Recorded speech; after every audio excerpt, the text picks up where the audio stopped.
লাজতে উনহতৰৰ চকু পৰে তোৰে মোৰে মাজতে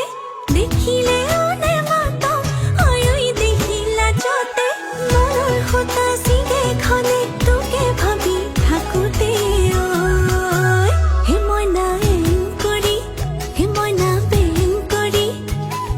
বুকুতে সোমাম যিদিনা লাহে কৰি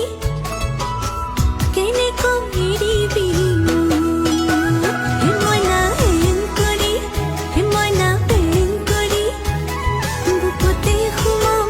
যিদিনা লাহে কৰি কেনে কম এৰিবি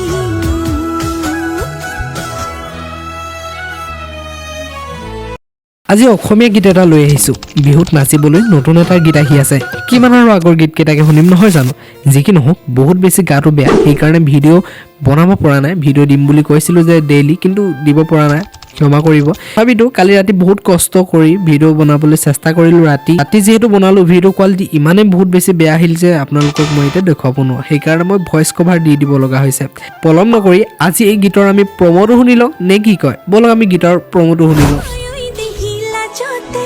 উনহতৰৰ চকু পৰে তোৰে মোৰে মাজতে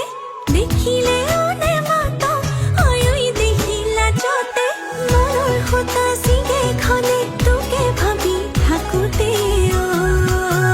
হে মইনা এন কৰি হে মইনা বেন কৰি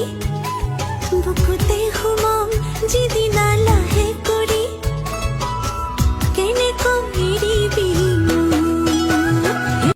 আৰু শুনিলে খুব বেছি ধুনীয়া এটা গীত ইন্ট্ৰটো দি লওক নমস্কাৰ মই ধৈৰ্য আপোনালোকে চাই আছে চৌকিয়াটা ক্ৰিয়েশ্যন চেনেলৰ নতুন এটা ভিডিঅ' আৰু যিসকলে মোৰ আগৰ পৰা ভিডিঅ'সমূহ চাই আছে তেওঁলোকে প্লিজ চেনেলটো ছাবস্ক্ৰাইবটো কৰিলে এতিয়া লাইক এটা কৰি দিব আৰু যিসকলে নতুনকৈ আহিছে তেওঁলোকে প্লিজ চেনেলটো ছাবস্ক্ৰাইব কৰি দিবলৈ নাপাহৰিব মোক পাই থাকিবৰ বাবে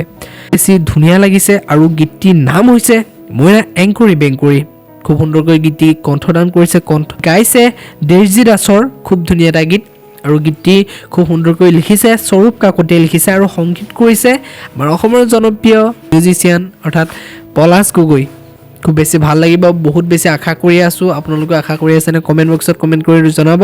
আৰু দেৱজী দাসৰ গীত শুনি কেনেকুৱা পায় কমেণ্ট এটা কৰি জনাবলৈ নাপাহৰিব অন্য এটা ভিডিঅ'ত লগ পোৱাৰ প্ৰতিশ্ৰুতিৰে আজি এই ভিডিঅ'টোৰ পৰা বিদায় মাগিছোঁ ধন্যবাদ